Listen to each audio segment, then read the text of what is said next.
And now, ladies and gentlemen, from the heart of the Inland Empire, right here in sunny Southern California, it's Robert Cardoza Live, where we talk about politics, money, and you. This is the intersection of business and politics. And now here's your host, Robert Cardoza. And welcome aboard. I am Robert Cardoza. You're listening to Robert Cardoza Live on the street at the intersection of business and politics. And boy, oh boy, have we got a show for you today. It's just going to be phenomenal. So hang on to your hats, sit down, and enjoy this. On today's show, we're going to discuss what's in the news, new legislation the IRS loses, and I'm going to answer your emails just like I do every day. Now, on today's show, though, our special segment, we're going to be with Sean Lefebvre, and he's going to join me in a continuing discussion of current events and healthcare. Sean's with us every Tuesday and Thursday, and boy, I'll tell you what, is a phenomenal show when Sean's with us. Never know what to expect or what's going to happen, but it's always really interesting, so you don't want to forget that. Now, I want you to stand by for news, but first off, I want you to know that at 3:01 p.m. Pacific time, it is currently, get this, 78 degrees here in the heart of the Inland Empire in sunny Southern California.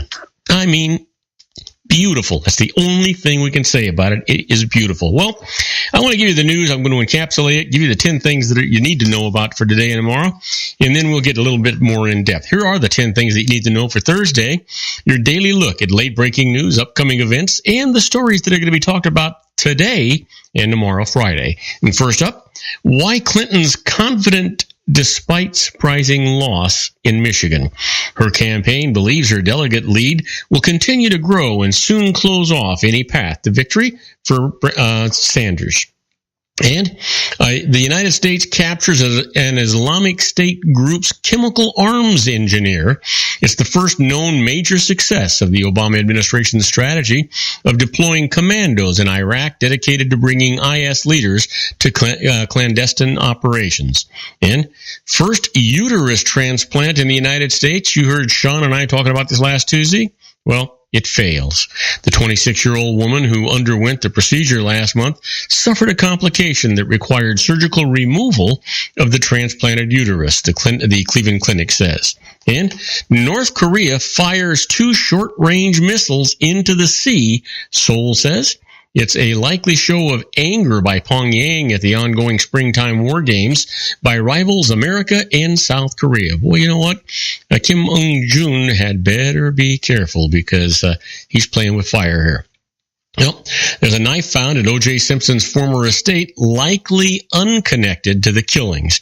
An official tells the Associated Press that the knife is too small to make the wounds that killed Nicole Brown Simpson and Ronald Goldman. And what's new with Go Nowhere generation? Well, millennials were once a source of panic in the auto industry. Now they're buying cars in big numbers. And American women seek an end to the period tax. Sounds a little weird, right? Well, not really. You know, a national push to abolish sales taxes on tampons while other medical products are exempt is gathering steam. You know, we're going to talk about this later with Sean Lefebvre on our Geared for Wellness Corner. And how Beatles producer is being eulogized. George Martin never boasted of his musical accomplishments, but they have grown in stature over time and will be enjoyed as long as recorded music is played, the Associated Press's Gregory Katz writes. And Dos Equis says adios to a pitchman. The Mexican beer brand is dumping the gray-haired spokesman known as the most interesting man in the world for another actor. Boy, I got to see what that was. Such a successful commercial. Let's see what the heck they come up with after this. And then finally, Denver parts ways with another quarterback. On the heels of Peyton Manning's retirement, the Broncos lose Brock Osweiler to a free agency. Wow, oh wow, oh wow. It never ceases to end. Well, let's talk about some in-depth news. That's where we got to be going right now. Some say the anti-Trump GOP's turn to Ohio, where Kasich could win. Well, Republicans hoping to stop presidential candidate Donald Trump were quickly deploying forces in Ohio today as one of their last battlefronts ahead of Tuesday's crucial cluster of winner-take-all primaries. Some anti-Trump groups said they are rushing to air television advertisements in Ohio, where home state Governor John Kasich has crept into a dead heat with the billionaire businessman after the groups poured millions of dollars into Florida despite Trump's solid lead there. Nationally known Ohio conservative Ken Blackwell joined the chorus of anti-Trump voices while Trump himself was planning weekend stops in Cleveland and Dayton. Still, some members of the Republican establishment in Ohio, the second biggest prize among Tuesday's nomination contests, wondered if efforts to derail Trump here were coming too late and if their preoccupation with Florida has been a waste. You would think this would be their big charge up the hill, Ohio Governor or GOP State Committee member Matt Cox said. It would be a head scratcher if there's no bigger effort to stop Trump here. Well, we'll see what happens. It's if Trump wins Ohio, then and it looks like he's going to win Florida, then there's no stopping him, guys. That's just the way it's going to be, and that he will be the GOP nominee. There's no way they can actually stop that. Well, here we go again. North Korea to liquidate South Korean assets and fires missiles into the sea. Came in 19 minutes ago. North Korea responded today to new sanctions from South Korea by firing short-range ballistic missiles into the sea in a show of defiance and vowing to liquidate all remaining South Korean assets at former cooperative projects in the north. The moves are the latest in an escalating standoff between the Koreas that began in January when North Korea detonated what it said was an H-bomb of justice, its fourth nuclear test. Since then, the North has launched a long-range rocket and the South has shut a jointly run factory park, slapped sanctions on the North, and begun large-scale war games with the United States. North Korea responded by threatening nuclear strikes on South Korea and the U.S. mainland. The missile firing today came a day after North Korean media printed photos of what appeared to be a mock-up of a nuclear warhead. And I got to tell you, they're playing with fire over there. This is nothing to laugh at. This is something that is seriously serious. We've got to be really, really, really careful here. Well, Trump and the GOP rivals are ready to rumble in a crucial debate. Donald Trump promised a softer side as he and his three remaining Republican rivals prepared to square off today, or this evening, I should say, in their final debate before next week's all-important big state presidential primaries. He also vowed to finish off what you have to finish off, raising questions about which Trump would show up. Each of the candidates had an urgent mission as the Miami GOP debate began, or gave them one last chance to put their case to a televised audience of millions before voters in Florida and four other states dish out a trove of delegates on Tuesday. Those elections will go a long way toward determining the outcome of the primary season. Ted Cruz was seeking to cement a position as the party's last best alternative to Trump. Marco Rubio was out to save his flagging candidacy by energizing voters in his home state of Florida. John Kasich was hoping his above-the-fray strategy would finally pay off. Trump, for his part, was itching to give his front-runners campaign a giant thrust toward the nomination by dominating his dwindling cast of rivals. Now, when we come back, we're going to talk about Trump's rough handling of a rally dissenters stirs some questions. I'll tell you about this. It's not so much Trump's rough handling, but we're going to tell you all about it right after these brief messages, so don't go away. There was some fists being thrown. If you want to increase your client base and sales, then consider this, the Relationship Building Network at RBN. Given the current economic conditions and challenges, we all need to work smarter, make smarter decisions, invest our hard-earned dollars where it'll yield the best return for our investment. Many business professionals claim that the most effective networking group in Orange County is RBN. No other networking group or organization can offer what RBN offers. Make every year your best year. Join RBN and start reaping the benefits today. You know, nearly 3,000 businesses have joined RBN and experienced those benefits. Why join RBN? It's one group. It's one membership. It's no renewals. It's all through Orange County. RBN is a freestyle networking group. No mandatory attendance, no restrictions, no rules, and no penalties. Call them at 949-830-5776 or go to their website at rbninfo.com. That's 949-830-5776. If you've ever dreamed of having your own business to make your life secure, you know Water's Edge Wineries might be just the ticket. In 2004, their founder, Ken Lineberger, created the first winery franchise in California. It was a new concept with all of the functionality of a traditional winery, but without the vineyards. They purchased high-quality grape must from one of the largest winemaking companies in the world. Then they craft each wine carefully and bottle it right at their location. The winery was built to satisfy consumer demand for wine by the bottle and by the glass, but still kept the element of allowing customers to bottle their own custom vintage. Now, they're opening urban wineries across the United States under the brand Water's Edge Wineries. If you've ever dreamed of owning your own winery, it may be in reach right now through Water's Edge Wineries. Just give them a call at 909-468-9463, extension 700. That's Water's Edge Wineries, 909-468-9463. Have you ever found yourself caught between a rock and a hard place? The law offices of Blomberg, Benson, and Garrett might be just the answer for you. The attorneys of Blomberg, Benson, and Garrett have been serving the Inland Empire since 1989. They're dedicated to the aggressive litigation of civil, criminal, and real estate matters. Over the years, they have recovered tens of millions of dollars for their clients. The firm's practice specializes in litigation of personal injury, accident, slip and fall, real estate, and criminal law cases. The firm provides clients with the care, accuracy, and dedication of experienced attorneys. Blomberg, Benson, and Garrett is located at 10300 4th Street, Suite 150 in Rancho Cucamonga, California.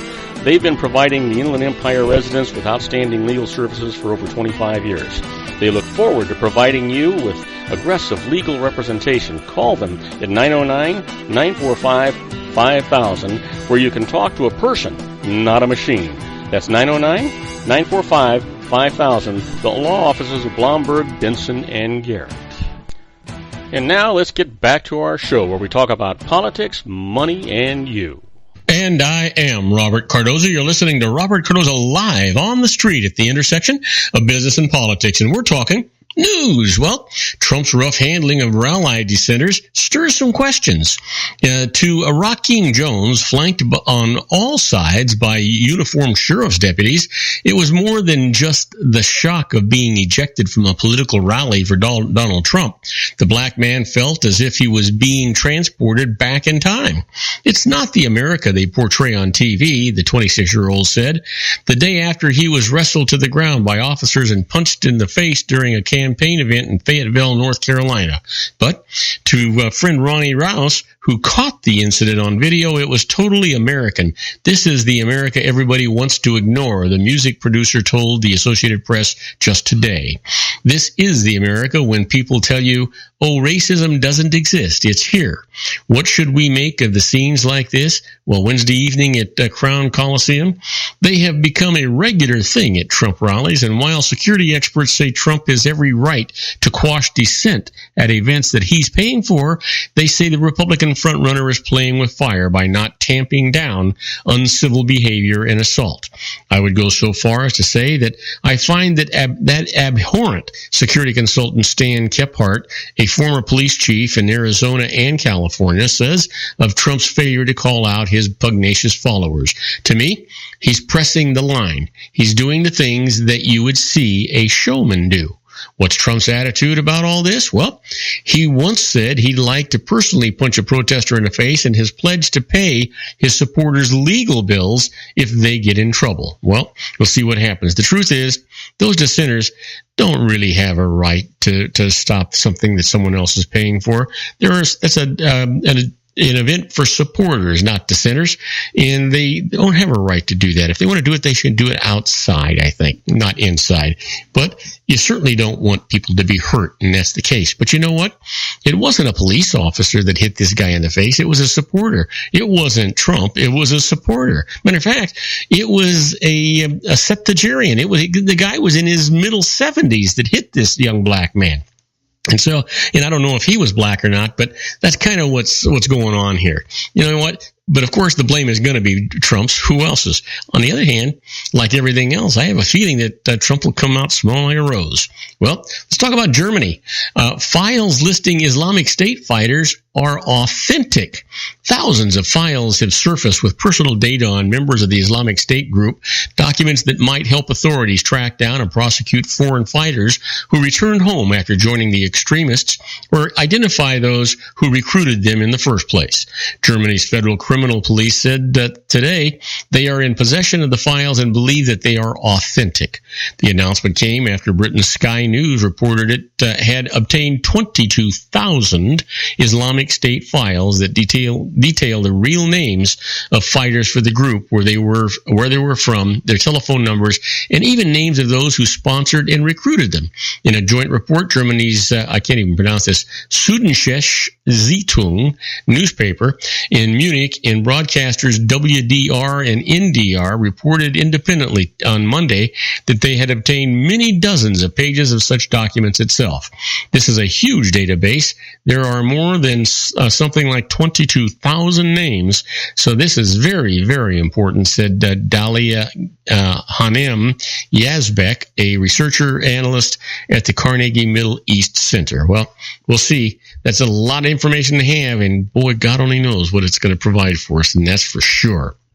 Well, California's in the news. California lawmakers vote to raise the smoking and vaping age, I should say, to 21. This came in 24 minutes ago from Sacramento.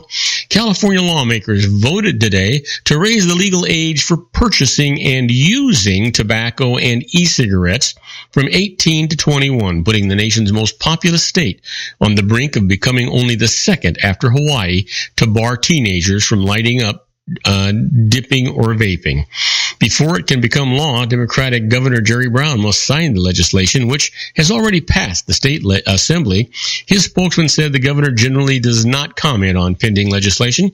Only Hawaii has adopted the higher age limit statewide, although dozens of cities, including New York and San Francisco, have passed similar laws of their own. We can prevent countless California youth from becoming addicted to this deadly drug, save billions of dollars in direct health care costs, and, most importantly, save lives, said Democratic Senator Ed Hernandez, who wrote the bill. Well, I'm not so sure that I agree with all of that. You know what? And I've got a couple of minutes. Why don't I just talk to you about it for a second? You know, if you think about these 18-year-olds, they're old enough to give their lives for our country. They're old enough to go into the service and protect us. They're old enough to go overseas and maybe never come back, or come back maimed, or come back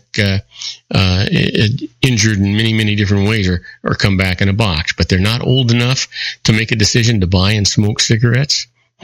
They're old enough to vote for the guy that's going to send them over there, old enough to vote for the legislators that are going to send them over there, but they're not old enough to make this mistake. Now, I understand smoking is not healthy. It's not good for you. It is a cause of cancer, but it's legal, and the age, if they're going to change the legal age of that, then they got to change the legal age of being in the service and the legal age of voting and everything else. Is that what we're coming to? I don't think so. I think it's wrong. That's just my take on it. I'm going to talk to Sean Lefebvre a little bit later about that and a number of other things, but I just think that that's absolutely wrong. Now, do not go away, because when we come back, we're going to talk about the IRS loses. And the first case up today is, the issuance of a Form 1099 does not prove that the income on that 1099 was ever paid. And I'm going to talk to you about that as soon as we return. Don't go away. We've got a lot of good stuff for you.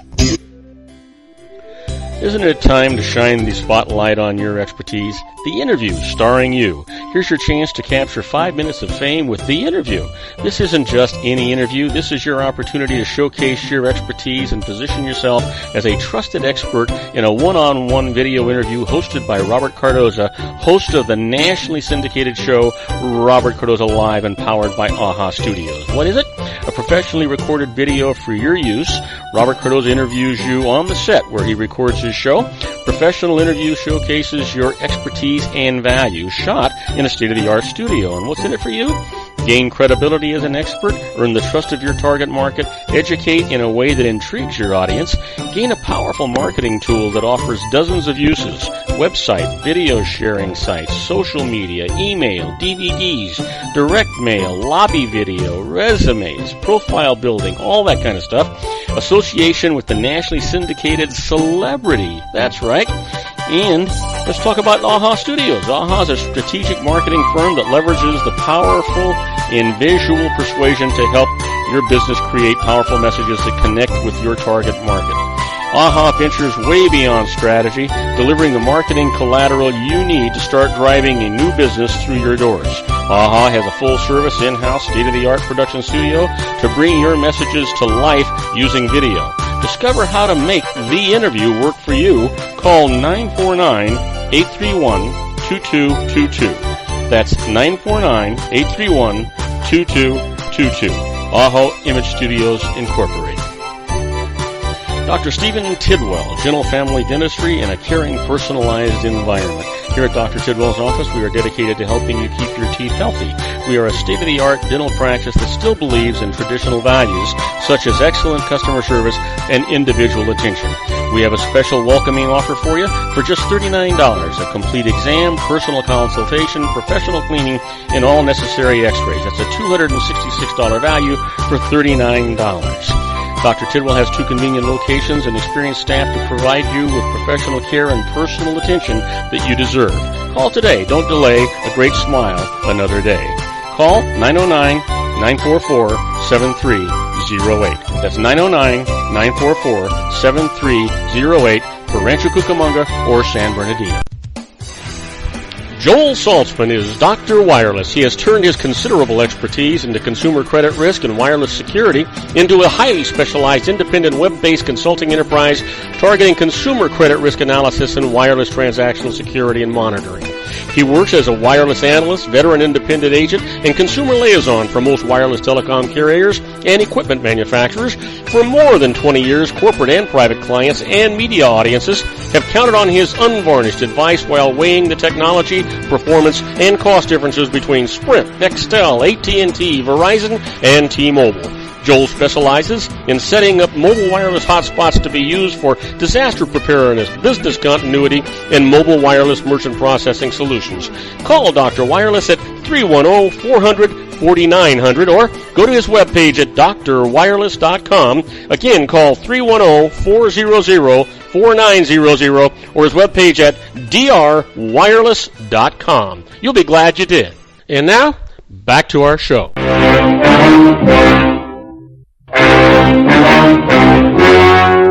The story you are about to see is true. The names have been changed to protect the innocent.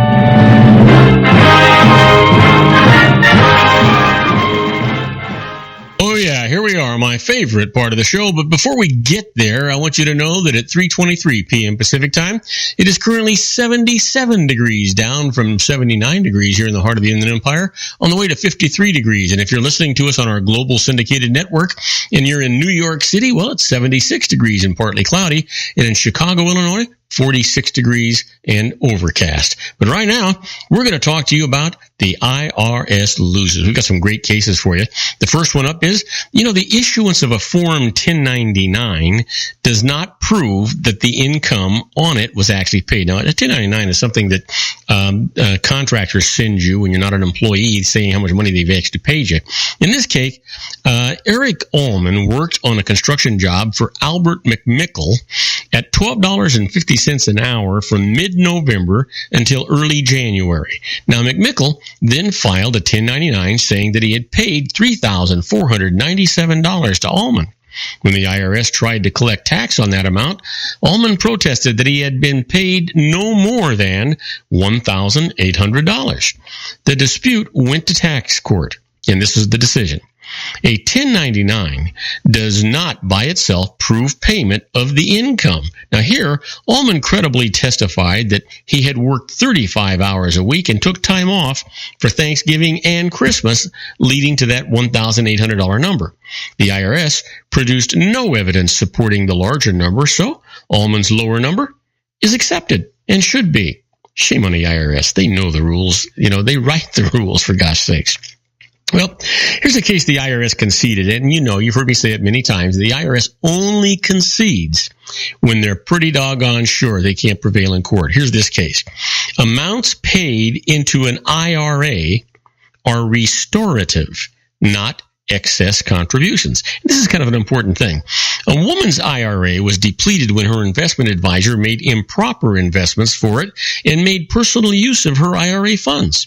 When the wrongdoing was discovered, she sued him, his employer, and related parties. Now, the suits and threatened suits resulted in her receiving awards and settlement amounts, and she deposited them into her IRA. She then asked the IRS for a ruling that these were not prohibited excess contributions to the IRA. The IRS says the payments compensated for loss of IRA value due to wrongdoing, so they are restorative and not subject to normal contribution limits. Just makes sense, but I can guarantee you, if they'd have taken that to court, they'd have lost that in a heartbeat. I'll give you one more. The IRS loses. A yacht captain is entitled to foreign earned income exclusion. Now, it sounds a little weird, right? But listen to this. Myron Strook was captain of a private yacht that sailed primarily in foreign waters. Now, he owned a home in California, claimed a property tax homeowner's exemption for it, and kept bank accounts and a driver's license in California.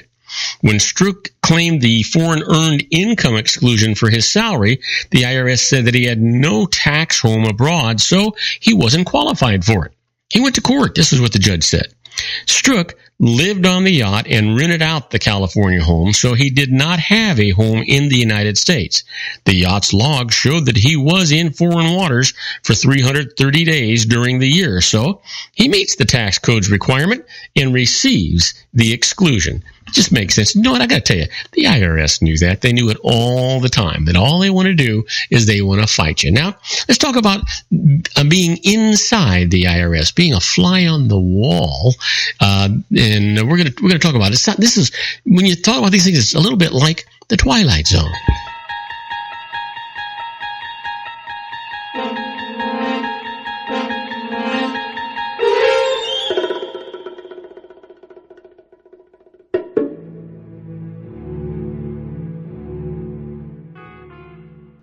Absolutely. Now, here's our first case in the Twilight Zone. You ever think about this? Getting audited by mail? Yeah, well, boy, I'll tell you, it happens a lot. Now, in recent years, the IRS has increased its audit coverage of individual taxpayers by conducting correspondence audits. Now, correspondence audits numbered almost 1 million last year, bringing in an average of $7,800 in additional tax on each audit. Now, what if, say, you were selected for a correspondence audit? You know that your return includes some, let's say, gray areas having to do with income, but the IRS says that it only wants to examine your medical expenses? Here's your best approach, guys. Consider not responding at all, in which case the IRS might simply disallow the medical expenses, leaving your income unscrutinized. But be careful, you should not begin any correspondence that may lead to a question about whether all of your income was reported. Talk to a qualified tax advisor, especially in a case like this. You always want to do that. They know all the tricks of the trade. You don't. Guaranteed. Let me give you one more before we take our break, and that is that the IRS tries to save money now by cutting back taxpayer service assistance. Yeah, you heard me right. The IRS has figured out that it costs an average of $28.73 to help each taxpayer who shows up in person at a local office to have a question answered. Now, helping that same person via a web contact costs 13 cents. And helping a taxpayer using the automated toll-free telephone number costs 71 cents. Recently, the IRS tried to close down 68 taxpayer assistance centers because of the high costs that were involved. A congressional backlash stopped those closings. What may work to save the IRS some money in the future is this. The IRS is considering the development of an authentication system, much like what banks use, that would allow taxpayers to perform account-related services by logging on its website. Now, it tested it a little bit. It worked on it for a while, but they had some problems with it. They had to take it down, but they're talking talking about getting it all fixed up and making it run again. So that's really what you want to know about what's going on with the IRS. I don't think they even know what's going on with the IRS, other than their job is to collect money. That's their job. They're a money collector, whether you owe it or not. Now, don't go away, because waiting in the wings is our own Sean Lefebvre in his Geared for Wellness Corner. I've got a number of things I want to talk to him about. I think he's got a number of things he wants to talk to me about. In any event, you're not going to be bored. You're going to love the next hour with Sean. So don't go away. We'll be right back after these brief messages. If you want to increase your client base and sales, then consider this, the Relationship Building Network at RBN. Given the current economic conditions and challenges, we all need to work smarter, make smarter decisions, invest our hard-earned dollars where it'll yield the best return for our investment.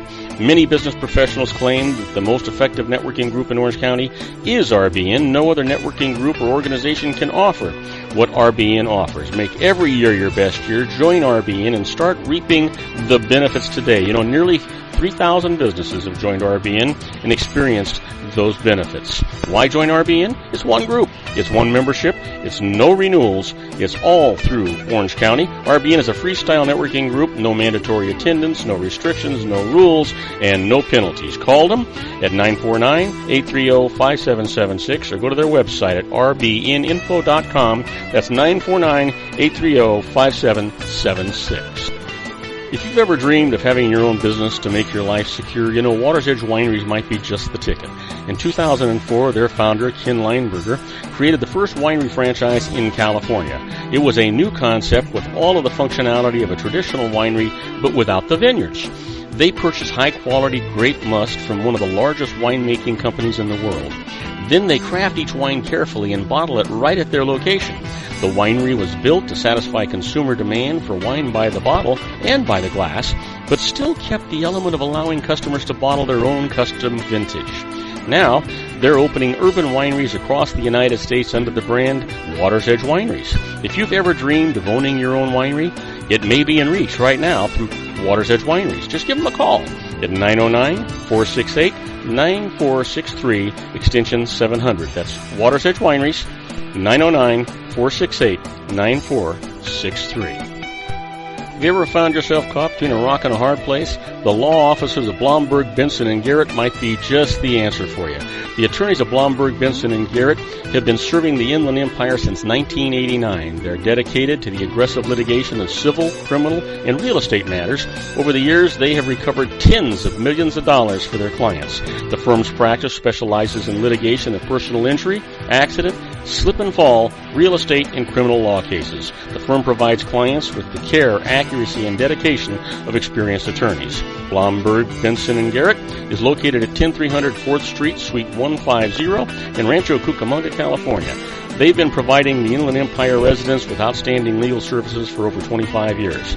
They look forward to providing you with aggressive legal representation. Call them at 909-945-5000, where you can talk to a person, not a machine. That's 909-945-5000, the law offices of Blomberg, Benson, and Garrett. And now let's get back to our show where we talk about politics, money, and you. And now, ladies and gentlemen, coming to you from his personal meditation lounge in Orange County, California, a professional dedicated to conquering many chronic conditions from autism to weight loss and everything in between. The nationally recognized wellness coach, consultant, and lecturer, Sean Lefebvre, in his Geared for Wellness Corner.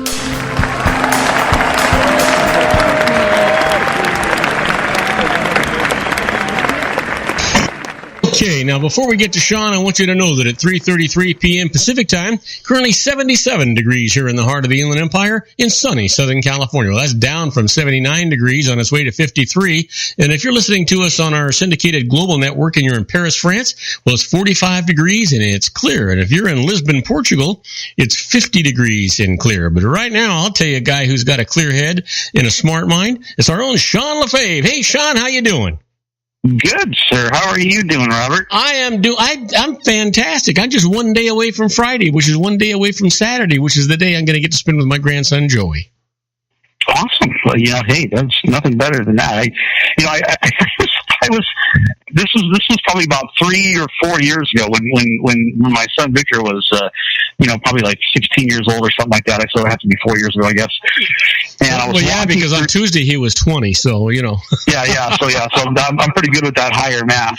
And so I'm walking through Target, and remember that animated movie that was out called Cars, and there was Cars. Yeah. Okay, so they have the little kind of rubber ones at Target, and they were kind of cool looking. I got to admit, I still kind of like toys that are for kids. Mm-hmm. And I was walking through there and talking to my buddy, and I said, "Oh man!" I said, "Look at those!" I said, "Those are so cool." I said, "I need to have grandkids so I can have an excuse to play with stuff like this again." and then he looked at me, and I looked at him. I said, "If I ever say that again in the next at least 10 years, just kick me in the jeans real stuff." But I have no idea where that statement came from. I'll just buy them for myself and play with them. Now, listen, from another perspective, as a grandfather, I have got to tell you that if I'd have realized how much fun grandchildren were going to be, I'd have skipped kids altogether, gone straight to grandchildren. I can imagine. So listen, I'm guessing that where you're at, it is clear and it is beautiful. Yeah, it's we got a few wispy kind of clouds, nothing big, kind of almost kind of like a Norman Rockwell kind of clouds. Yeah, nothing major though. It's a balmy, crisp, cool 67 degrees.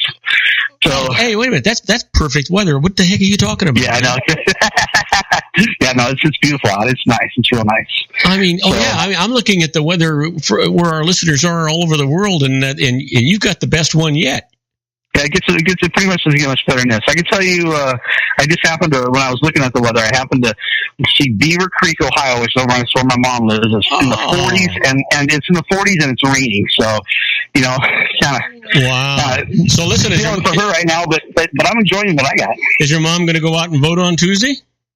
I would imagine. Or actually, do they have absentee ballots in Ohio? Do you know? It's Ohio. I don't know. I never lived there. Yeah, you know what? I have not gone to a poll in so long, and I don't want to get into a political thing, but basically, I haven't gone to a polling place in so long. I can't even remember when I did it. Well, the minute they started to allow absentee ballots, that's what Marnie and I started doing. Why would you want to leave the comfort of your own home? You get it early. Yeah. You make your decision in an appropriate amount of time. You throw the thing in the mail, and you're done with it. Yeah, exactly. Why stand in line with other people who probably don't agree with you, and you don't know what the weather's going to be. Yeah, exactly. Yeah. Screw that. I'm with you. I like to ask you about voting. Yeah, it's sort of like I like the idea of being able to say, "Hey, too late. I've already voted. It's gone. Even if you change my mind, I can't change my vote." Exactly. Hey, listen, some news. Remember last Tuesday, I was telling you about the lady in Cleveland that had the uterine transplant. Apparently didn't take. They had some surgical complications, and they had to go back in and remove the uterus.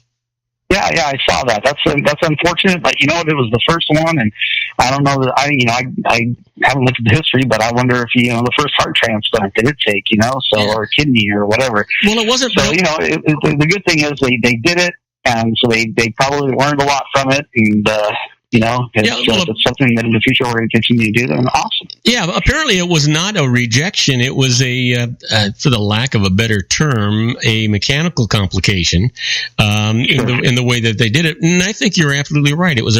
This was a learning experience that didn't kill anybody. It wasn't life-threatening. I mean, I'm sure there was a great deal of pain involved for the patient. But I'll bet you anything that when they say, "Hey, I think we've got this thing worked out. You want to try it again?" She doesn't even have to think about it. Yeah. Oh, exactly. Absolutely. Yeah. And that's the cool part is that she's not suffering. She's got a couple scars, I'm sure of it, but it didn't kill her. It didn't maim her for life. And, she went down in the history books, helping us, move forward in science and possibly making something like this possible for her. Even, but certainly for other women in the future. So, I think it's great. Yeah. So as far as I'm concerned, it's still really exciting, when you think about that. Yeah, it is. And here's the thing: do you even for 1 second think that the doctors are going to stop because of this step back? They're going to move forward with it. No, of course they're going to move forward. Yeah, they'd be crazy. No, yeah. It's every great success in this world is come from failures usually multiple failures in a row. So I don't know of any absolute fantastic success story that just happened, boom, first try and everything was perfect, so. Yeah. So I want to ask you, because I know, this first couple of segments we have go by really quick, and it's because of the, we do the simulcast on Mondays and Fridays, and we have to accommodate a short-term segments. And so these first two segments that we have together on Tuesdays and Thursdays go by kind of fast. And so, I got a couple things I want to talk about. And then the second segment is a reasonable amount of time between those segments, and you can talk about anything you want.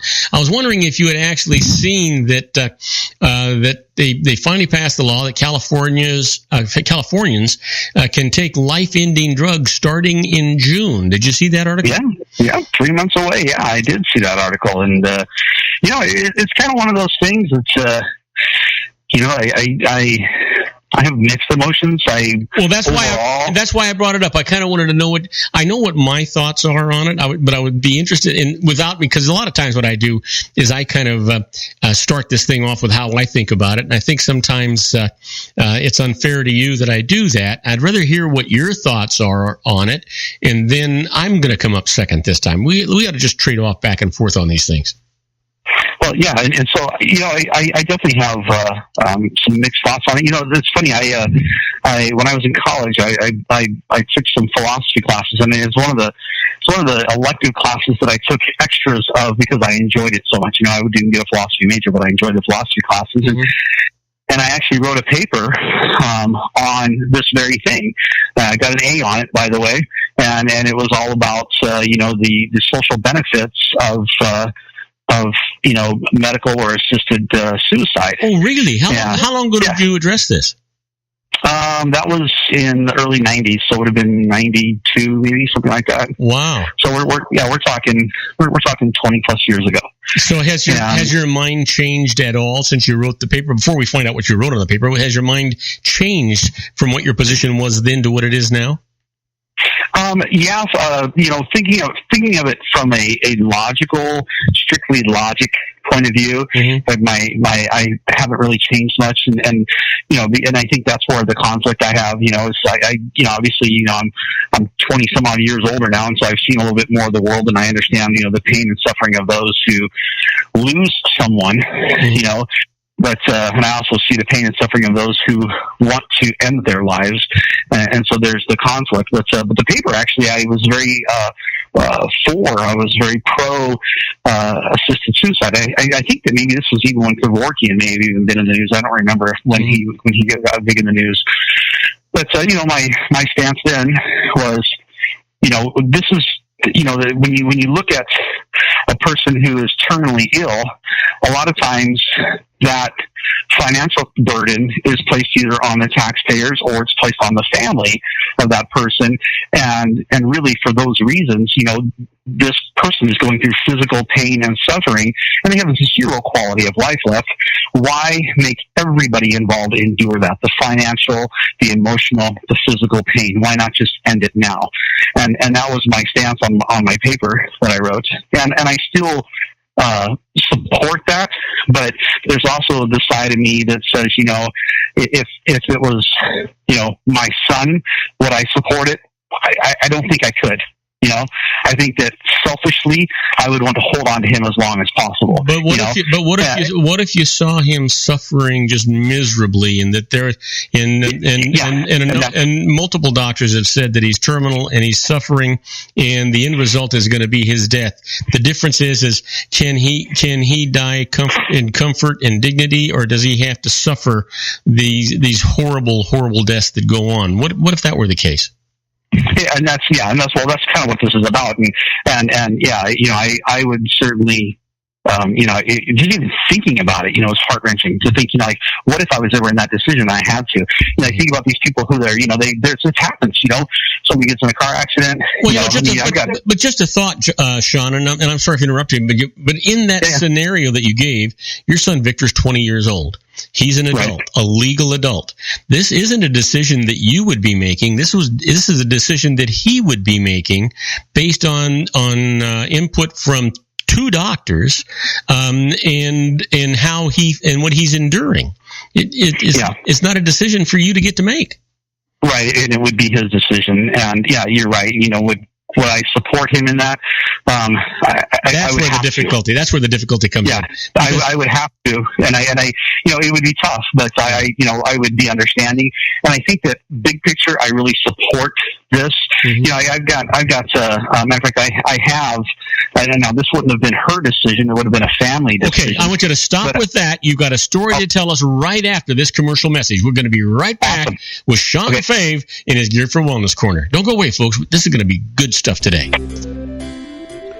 Isn't it time to shine the spotlight on your expertise? The Interview, starring you.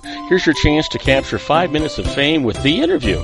This isn't just any interview. This is your opportunity to showcase your expertise and position yourself as a trusted expert in a one-on-one video interview hosted by Robert Cardoza, host of the nationally syndicated show Robert Cardoza Live and powered by AHA Studios. What is it? A professionally recorded video for your use. Robert Cardoza interviews you on the set where he records his show. Professional interview showcases your expertise and value, shot in a state-of-the-art studio. And what's in it for you? Gain credibility as an expert, earn the trust of your target market, educate in a way that intrigues your audience, gain a powerful marketing tool that offers dozens of uses, website, video sharing sites, social media, email, DVDs, direct mail, lobby video, resumes, profile building, all that kind of stuff. Association with the nationally syndicated celebrity. That's right.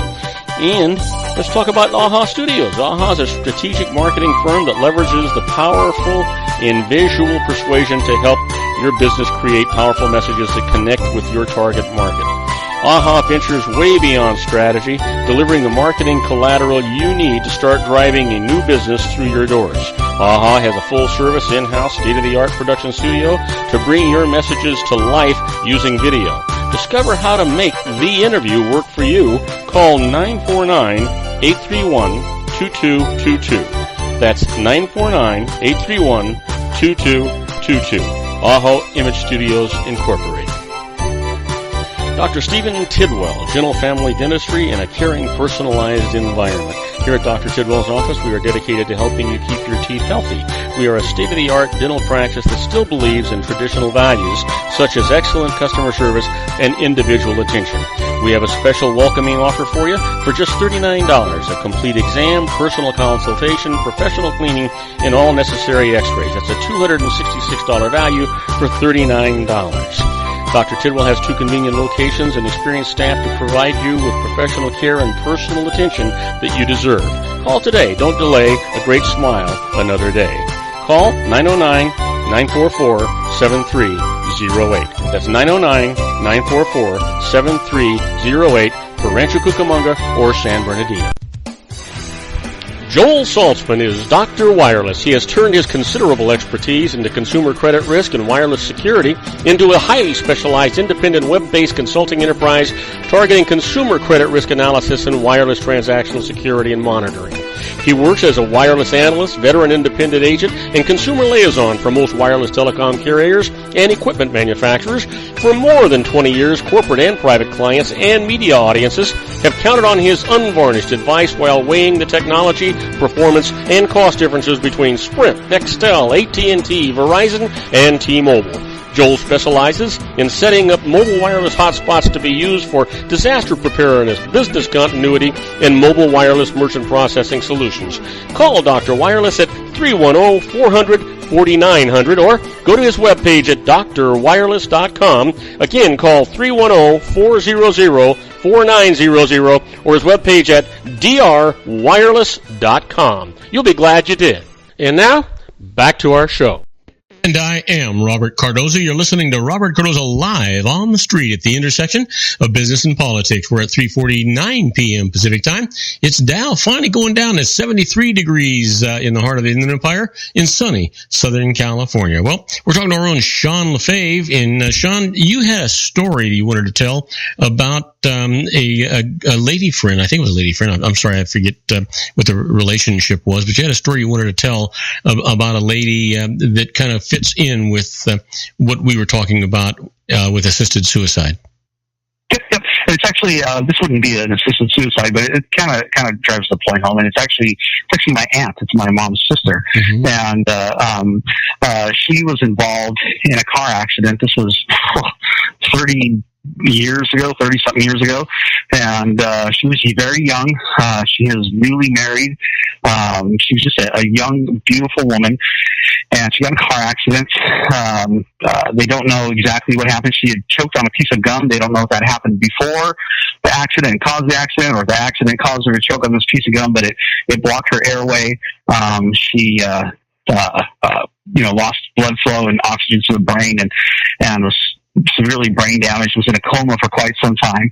And matter of fact, her husband, he was a Marine, I believe, and he left. He said, because I can't deal with this, and he left. And of course, the family was very upset at him, but I think that he saw what his life was going to look like if he stuck around, and that's a tough decision to make. I don't hold anything against him for that. I can't say whether that decision was right or wrong. You do say for better, for worse, for whatever, forever supposedly, but she is still alive today, and she's still physically and emotionally not capable of taking care of herself. She did come out of the coma. She has the mentality of like a 5-year-old, 4 or 5-year-old. She'll throw fits if she doesn't get her chocolates. You got to hide stuff from her so she doesn't overeat, or you've got to, keep the area safe. She's got to have attendance constantly. And so, you look at a life that's, for the last 30 years, her mom, my grandmother, took care of her for all those years until my grandmother died, and then she had assistants to come live with her, and she finally went into a care home. And so that really, it wouldn't have been, she was not capable of making that choice.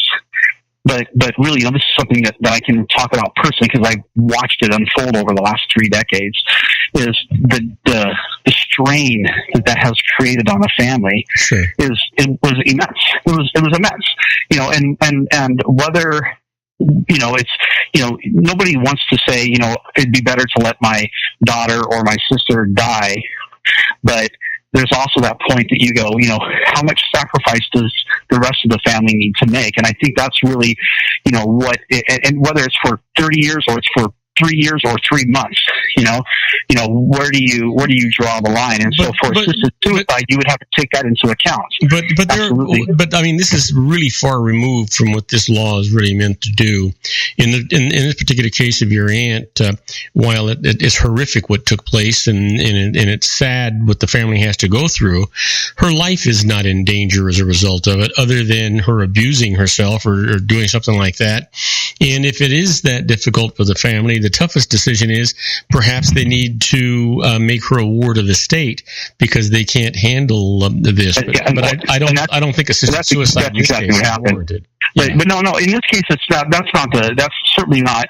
But she would physically probably end up doing something to kill herself or die without constant attention and physical care. You know what I'm saying? She has to have some, but she wouldn't. And really, but she doesn't have. But she doesn't have the mental capacity to understand that decision. She does not. No, she does not.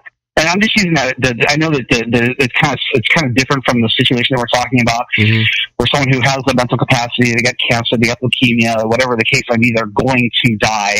But, so where do you draw the line? And I think that what I was trying to get the point across was, the amount of suffering, that the amount of money that's spent, and there's, what the quality of, in relation to the quality of life of the person. Yeah. I'm in support of assisted suicide. It's one of those things that's, if you look at it, I've even had this discussion, on a religious basis, and people say, it's like the equivalent of murdering yourself. So, it's forbidden. It's a sin. And I go, well, sin is sin. And when you look at it from a religious point of view, in God's eyes, it's all the same. And so it's really not you're not going to go to hell if you kill yourself, is the point I'm making. No, you know what? A lot of people use that argument, and I don't believe that to be true. And I don't either. And I'll tell you, when it comes down to religious issues like that, if you believe in the Ten Commandments, in the Ten Commandments, it says thou shalt not kill. But I don't think that it's meant in this particular kind of a case. I think it's meant that you don't arbitrarily go out and kill your neighbor or your friend or right. Like that. But when somebody is suffering like this, my goodness, you know what? We treat animals better than we do human beings when they're suffering.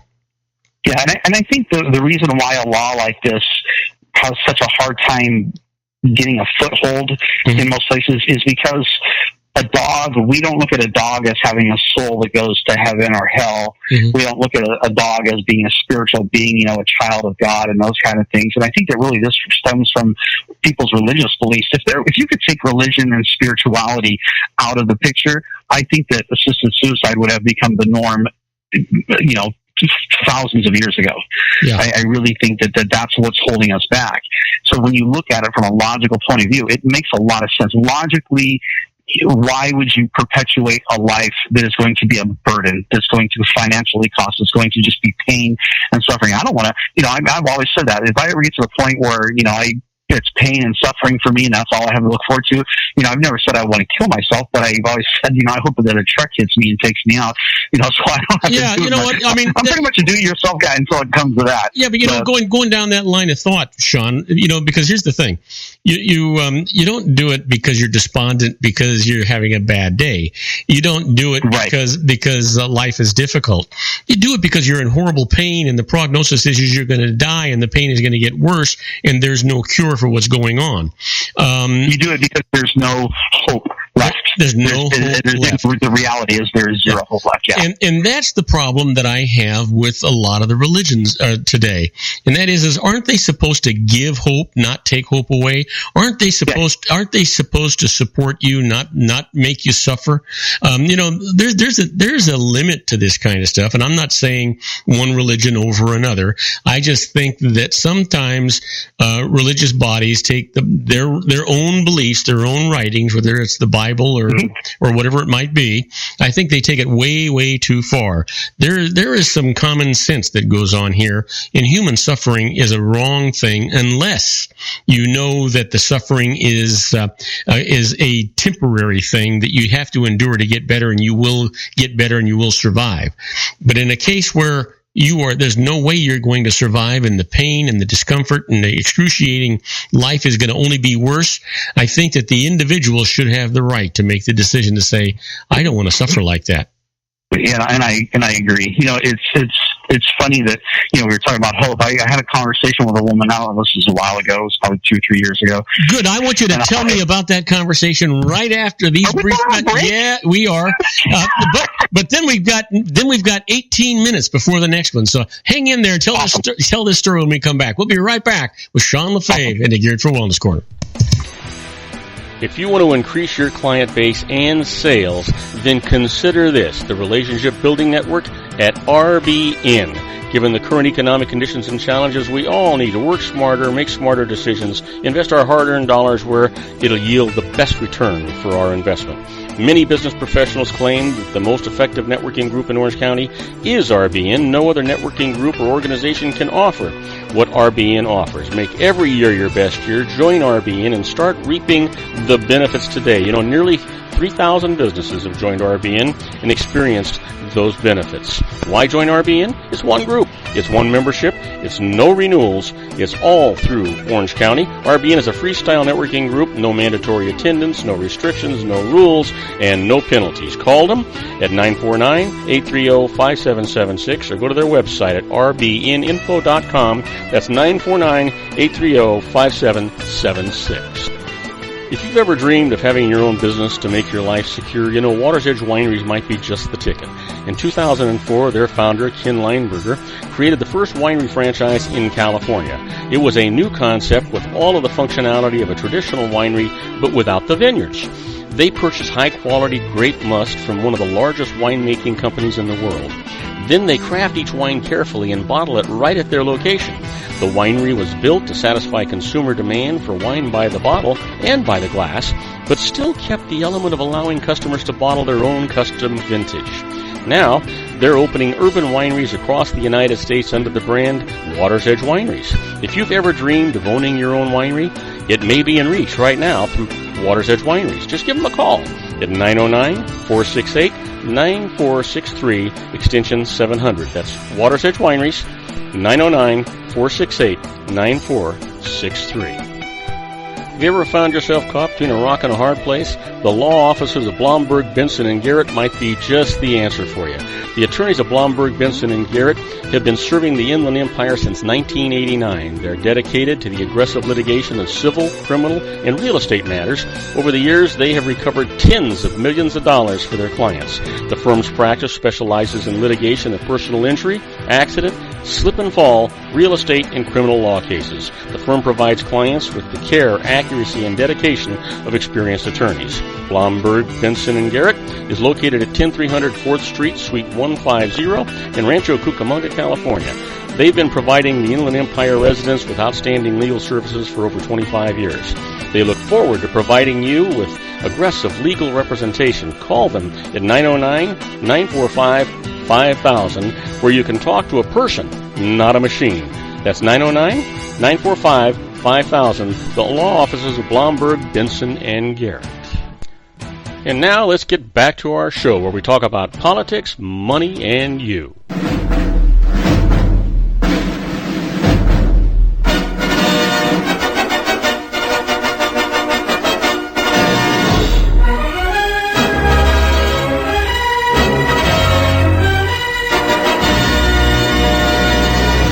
And I am Robert Cardoza. You're listening to Robert Cardoza Live on the street at the intersection of business and politics. And at 4:01 p.m., it is 73 degrees here in the heart of the Inland Empire. And if you're listening to us on our global network worldwide, if you're in Hong Kong, it is 54 degrees and overcast. In Auckland, New Zealand, 72 degrees and mostly cloudy. But I'll tell you, there's no clouds hanging around the head of my good buddy Sean Lefebvre. Hey, Sean, when I left you, you had another story you wanted to tell. I want you to know that we're into that second set of segments where you actually have about two 18-minute segments this time. So you got plenty of time. I have to apologize to you for the earlier segments that we have. That's not under my control.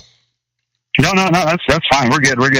So, I was having this conversation with this woman, and she was asking what I do, and I kind of talked to her about, some of the ways that I obviously treat people with, herbs and nutrition and all these different things, but I said, really, I said a big part of what I do, of why the things I do are effective, is, a lot of people have come to me and they've been chronically ill for 10, 20, 30 years. And I said, the one thing that I give people is I give them a hope. And she looked at me when I said that. She goes, "Oh, you lie to people." Mm. And I said, "No." I said, "I don't ever lie to people, ever." I said, if I tell someone there's hope that they can recover, it's because I know for a fact that I can fix whatever's going on in their bodies. But this woman related hope to someone lying to you, that basically that hope was just this illusion. And I think that's a big part of what plays into this too, this whole, assisted suicide. And actually I got a message from, my mom while we were on break about my aunt. And actually, her husband was told by the doctor, he said, there's worse fates than dying. And he recommended to her husband that he have them pull the plug, because the husband had to make that decision. And he was unwilling to make that decision. He actually still had hope that she would recover and turn out to be normal, again, which clearly never happened. Yeah. And like I said, eventually he just moved on with his life. And everyone else was left to take care of my aunt. And I think that it's when we get to that point of hope or that loss of hope, when it's gone, that's when you need to, obviously this needs to be evaluated. If the physician says, yes, there's no hope, and the person says, I also have no hope, then I think it's okay. But certainly, and here's an interesting story that I read. This was years ago, and it was, you read, sometimes you read a story and it just sticks with you. You never forget it. And it was an elderly couple, and they were both frail towards the end of their lives, and they were both terrified of one dying and the other one being alone. right? They'd been married for, 60 years or something. They were, quite up there in years. And so they decided that they were going to end their lives.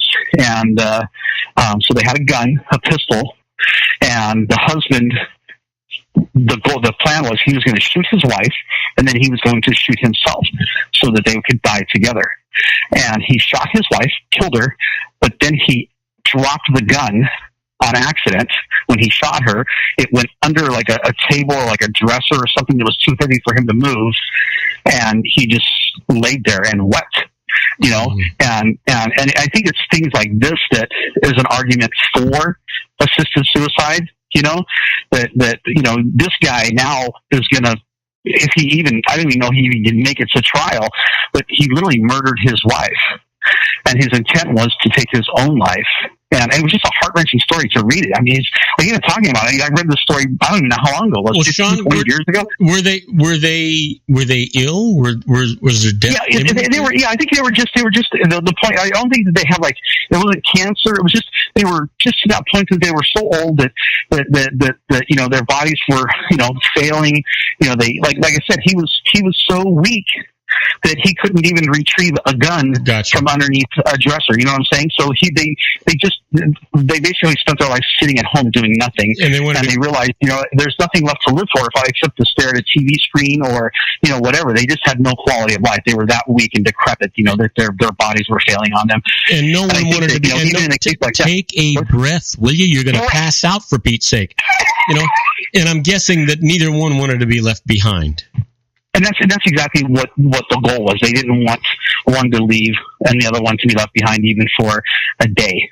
Yeah. And unfortunately, it had a tragic end to that plan of theirs. Yeah. And I think that things like that, that's where you get that gray area where people go, okay, is that something? Would that be a justifiable end to a pair of lives? Well, I got to tell you, because I have to insert that I would say no.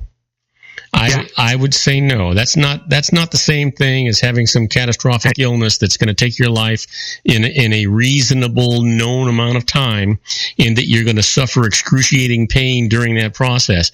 I think that's a lot different than just growing old and having the normal aches and pains and being weak, and then I think it's psychological despondency that kicks in, and it's not really anything else, and I think people need to be protected from that. Right, and I think that would, and I agree. That's one of the things is that I think that those who argue against assisted suicide will say, well, this is just a stepping stone to now let's get to the point where if someone is old and they really can't take care of themselves, they're not really going to die of this guy's not going to die, or this woman or this couple's not going to die, but they've gotten to the point where they've become a little bit of a burden, but not a lot. So maybe they should be allowed to end their lives too, because they don't want to continue being a burden. Well, you know what? I just hope that my children and my grandchildren and my brothers and my sister never think that I'm a burden, because I don't feel that way. And I wouldn't want them to decide I'm a burden, so they might as well just knock me off. Right. And I obviously you're spry and you're fit and you're still, so you're obviously clearly not a burden. Well, no. Like look at my own dad. He just died a year and a half ago or whatever it was. It's something like that. It was the year before last, and he was a massive burden on my mom. Mm-hmm. But he didn't really have a disease. His body was just gradually shutting down. There was no cancer. Yeah. There was no emphysema. They thought maybe he was starting to get some Parkinson's because he was getting a little shaky. Yeah. But he was almost 90 years old, and so it became a massive burden on my mom. And so, is there a point where you go, okay, he's spending his life basically either in a chair or eventually now in a bed. Mm-hmm. Is that, and he has the wherewithal about him. He could have made that decision if you would allow him. So is that something that's allowable? Well, you bring up a really valid point, and that, because there's so many different sets of circumstances. You're talking about someone who's in his 90s, really, nature is setting in to take its course, and who has a crystal ball on that. And so there's so many different scenarios, because how you present it has an awful lot to do with how it's accepted. In the way that these things that we're talking about, we got started because of this law in California. They also have one in Oregon. You can't even see the same physician twice. You have to see two different physicians. They examine you both psychologically and physically. They come to a determination. They talk to each other, and then and the patient then is prescribed these lethal drugs. It's not a matter of one doctor gets to make up his mind, or he just has compassion because he's known you for 30 years and he feels bad for you, so he's going to do this thing and step over the line. I think they try to put as much protection in there as they can. I think the basic premise of it, I agree with. Now there's going to, and you're right. I think it could be a stepping stone to something that I would not agree with. Right, and that's exactly it. The whole point of it is to prevent pain and suffering from someone who we know is going to die a painful death, whether it's from some disease or whatever. Yeah, so if the whole goal is to prevent pain and suffering, now we have to define what is pain and suffering. Who's pain and suffering? But is pain and suffering necessarily mental, or physical, or could it be mental too? Well, and that's exactly it. Like I said, my own dad. I'm using him as an example. Mm-hmm. There was physical pain, but I believe for him it was much more a mental anguish. He didn't. I don't know if I ever told you about the moment that he died. And my poor mom's listening to this right now. He was I think just be delicate. Yeah, no, I will. He was in his bed. They actually had hospice in the house, so he was in the living room right next to the kitchen, and they had a hospital bed there for him, and he was laying in bed, and it was just any moment now. Matter of fact, it was interesting because when my mom would get closer to him, he would breathe a little bit harder, like he was fighting to stay alive, right? Yeah, and so she needed to let him go, right? Right, exactly. And then the romanticism inside of us says, oh, he's fighting to be with his wife. And the reality was he didn't want her to see him die. He didn't want her to see him that way. Yeah. And so she, I don't know if it was a nurse or whatever, the assistant that was there, said, Sandy, why don't you go get us some hot chocolate or something like that. And the assistant is now at his bedside, and the kitchen is 8 feet away. We're not talking around the corner. This woman turns to get her tea or hot chocolate, whatever it was, from the counter where my mom had set it for her. When she turned back around, he was gone. Mm. He just didn't want anyone to watch him die. Yeah. And he held on until he knew that nobody was watching. He wanted to be alone. He didn't want anyone to. It was bad enough that his loved ones saw him suffering. He was able, and so he was able to hold on and fight until he knew that the eyes weren't upon him for just a brief moment, and boom, he was gone. Yeah. And so that's a mental anguish that he had to be going through. And imagine my own mom. Imagine, I know that it tore her up inside because I've had this conversation with her. And so, even though he didn't have a terminal illness, his body was just shutting down. So you really have to stop and say, where are we going to segue from, okay, you've got cancer, you've got something terminal. Well, where do we draw the line? You know what, Sean? And unfortunately, because I've been on this earth for a long time, I've seen a lot of death and a lot of suffering, and people that have been very, very close to me, or I've been close to them, and watching them suffering in their last moments, really suffering bad, and remember sitting at the foot of the bed or next to the bed praying for their death, not for them to hang on. Yeah. And that's the saddest thing. Makes me want to weep. That's just a sad thing to have to say. You don't want to see people that you love like that suffer.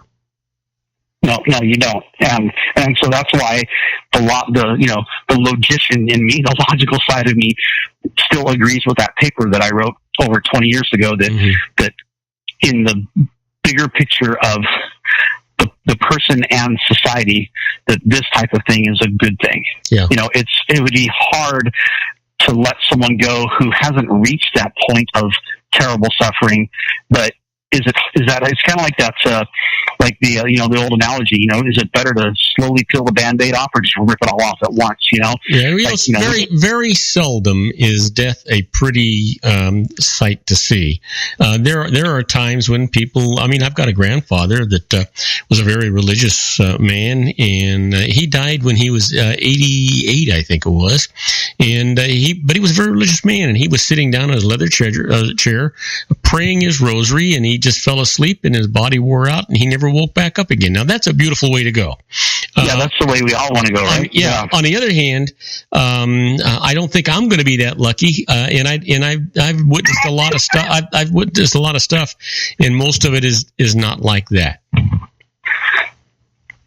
Yeah. I mean, most people, unfortunately, especially nowadays, it's not. And the other, and I'm going to take you in another direction a little bit. The other thing that is horrible for me to say this, but there's a part of me that believes it. It's interesting that people are kept alive through medical science, and they keep hanging on, and the doctors can do all these things until the insurance and the money runs out, and then magically these people pass away. Yeah, isn't that crazy? Yeah. Where there's money, there's always hope. Yeah, exactly. Yeah, but hope for the doctor and the hospital and the nurses, not for the patient. Yeah, that was my point. Yeah, exactly. Yeah, it's an interesting. You look at when people become fatalistic. And it's kind of cool. I've learned about this through my health studies, but I also learned about this through my college studies. Is when I first really learned about this, and a lot of what I did. It's funny because my diploma says that I have a degree in economics, and when I tell people that, they think, business or money, and really probably less than 25% of what I studied had anything to do with any of that stuff. It was really more about behavior, how people behave, the choices they make. I took studies or classes on healthcare economics and so on. Mm-hmm. And one of the things that I learned in college, as well as in my own personal studies and readings and so on since then, is people who live with a fatalistic mentality, who don't have that kind of hope, tend to do things that perpetuate their fatalistic mentality. So, I have a segment of my show, and I do it every single day, and it's called the lifestyle tip of the day. And this lifestyle tip of the day that I give, a different one every single day, it's based on the fact that you are in total control. Lifestyle is a matter of your own mental capacity, your own positive mental attitude, and you decide whether you're going to be sick or if you're going to be healthy, whether you're going to be happy or you're going to be sad, whether you're going to be rich or you're going to be poor, whether you're going to be successful or a failure. You decide all those things with your own mental attitude, and it starts right there. Now, that doesn't mean that you don't need a crutch and a helping hand through religious beliefs or physicians or whatever it might be, but it starts with your mental attitude. You know what? If you're defeated before you get out of bed, you're not going to have a good day. Yeah, and that's kind of like, like that famous quote from Henry Ford: whether you think you can or you think you can't, you're right.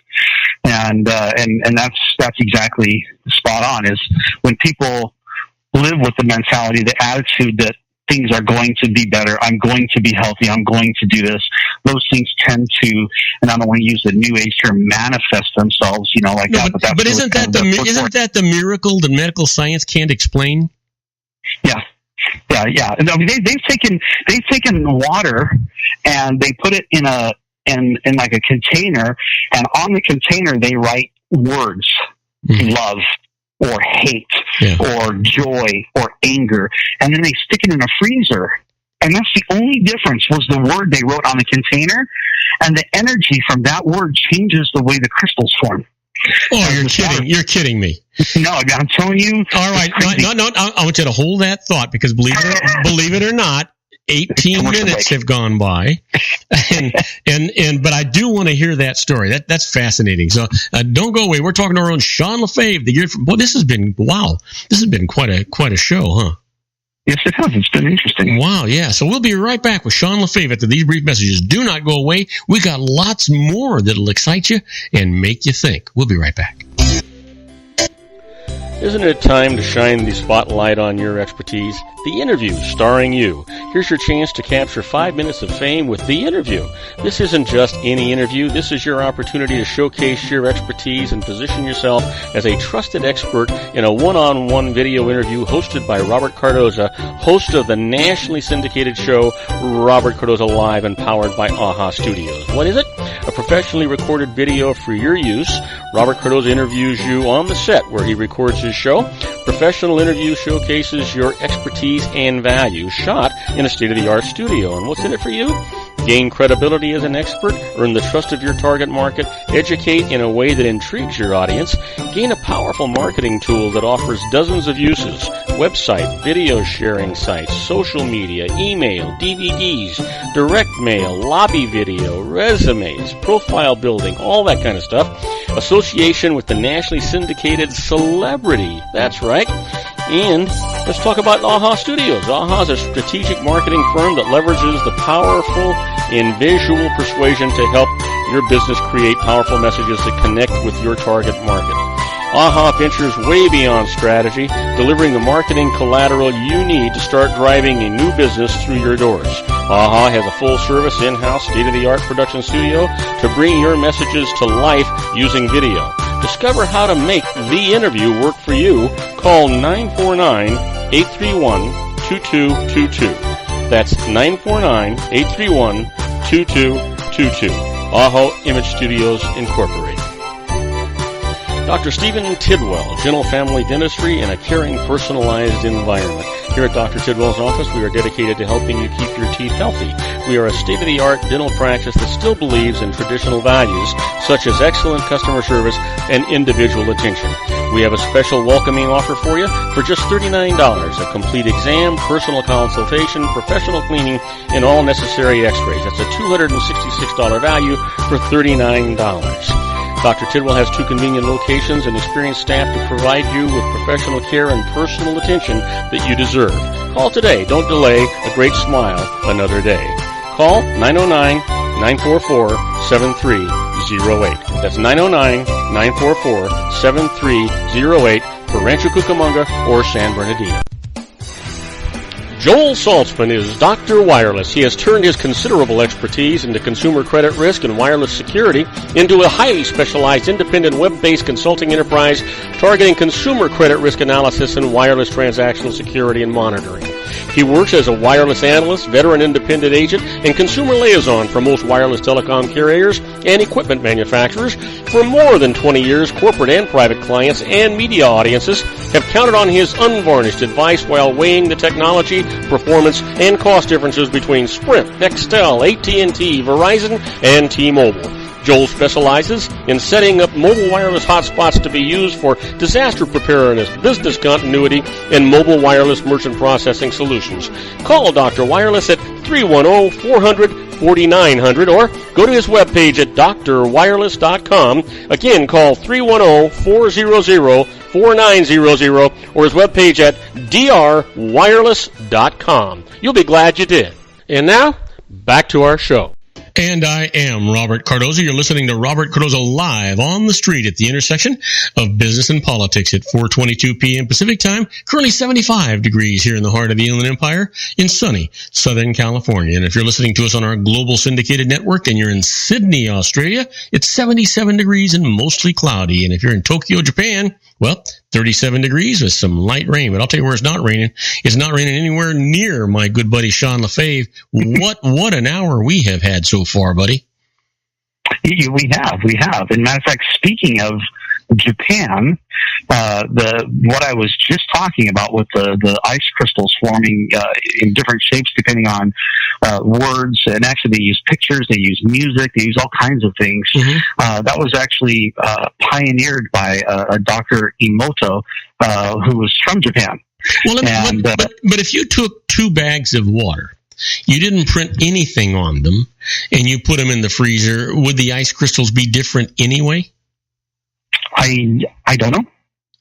You know, because I'm thinking, some slight differences. Yeah, I think I read somewhere that it's like, ice crystals are like snowflakes. There's no 2 that are alike.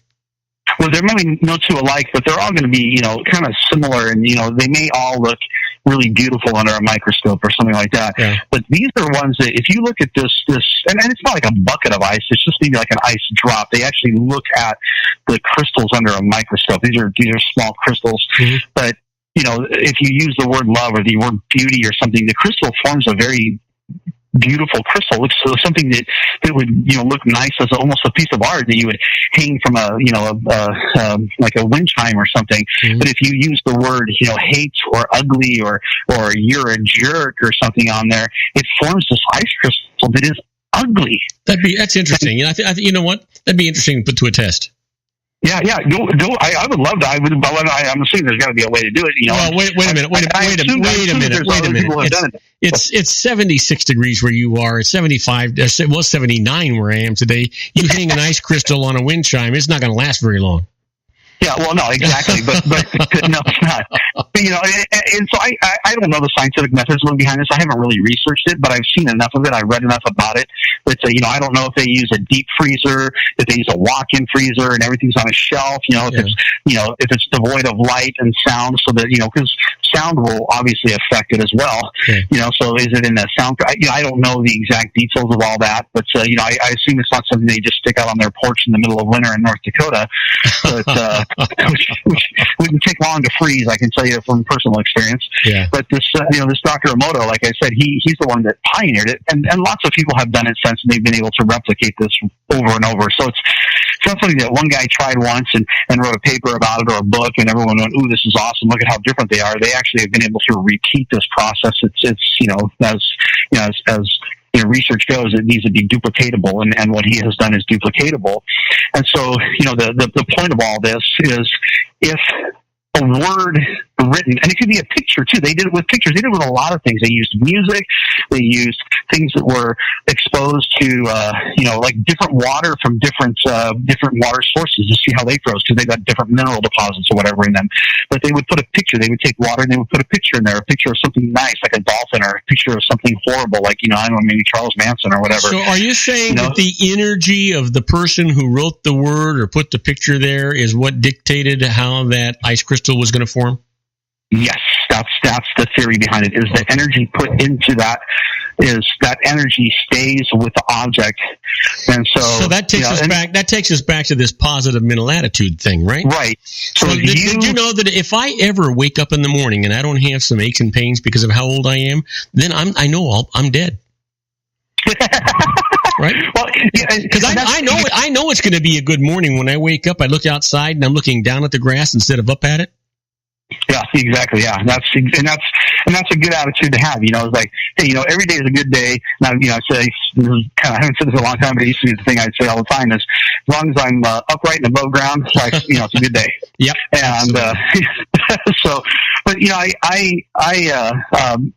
haven't taught any classes really for a while, but I used to teach these classes on you know, lifestyle change and you know, whether it was for weight loss or for just, you know, improving your general life, whatever. And one of the things I always taught was to have a mantra, you know, something you would say to yourself every day, a positive affirmation, you know, that you would say to yourself every day. At the beginning of each day. Yeah, and you could do it at the beginning of the day. You could do it at the end of the day. You could do it 2-3 times a day. Why do I want to make myself feel good at the end of the day? I need to feel good before the day gets started. Yeah, exactly. Yeah, you want to do that first thing in the morning so you carry that energy with you all day. And I can remember specifically one person asked me, I'd say, you know, this is what I actually put up my personal affirmation for them. So, you know, and it would be things like, you know, my body is free of pain. You know, I can run for as long as I want to run. You know, and I would put all these things on there that were things that would be good goals to have in my life. And the question I would get was, so do they need to be true in order for you to put them down as a positive affirmation? And of course, you know, if I wanted to just be a realistic, logical, of course they don't have to be true because you're not there yet, but that's not the answer you give.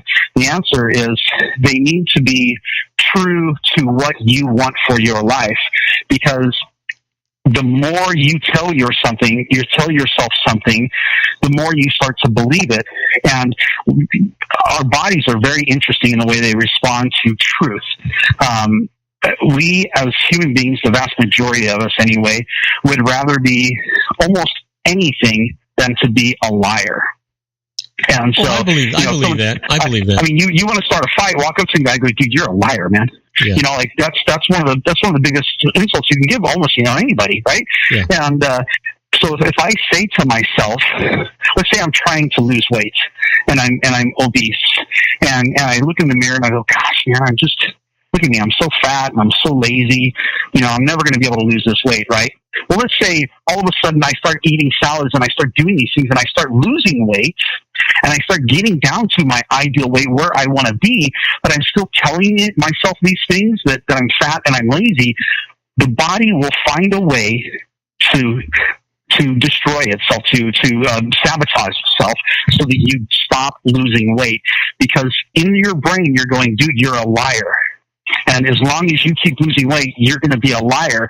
So the thing that matters most is that you don't be a liar. So let's gain that weight back. And so subconsciously, you're just going to do something to gain all that weight back. That can be the same thing with anything in life, whether it's aches and pains. I used to say all the time, and it was a stupid thing to wake up. And I would tell people, like, yeah, I wake up every single day with a headache. Yeah. I wake up every day, my upper back and my neck hurt. And I would say that. I would just tell people, that's just how it is with me. That's how I wake up every day. Well, of course I'm going to wake up every day if I keep saying that to myself. So I had to stop saying those things to myself.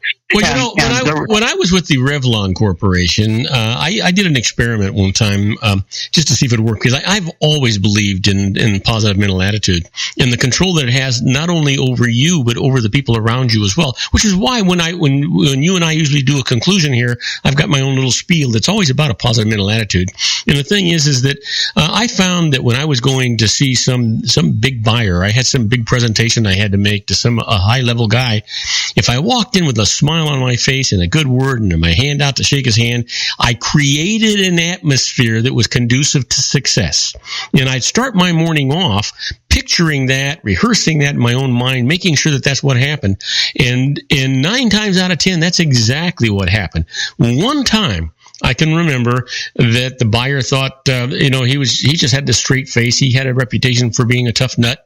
And I went in there and I'm doing this thing and he's keeping his face straight. But I could see, he really wanted to respond. And finally, I just looked him right in the eye and I said, you'd probably be one hell of a poker player, but you're not doing too good at this. You want this product. And he busted out laughing.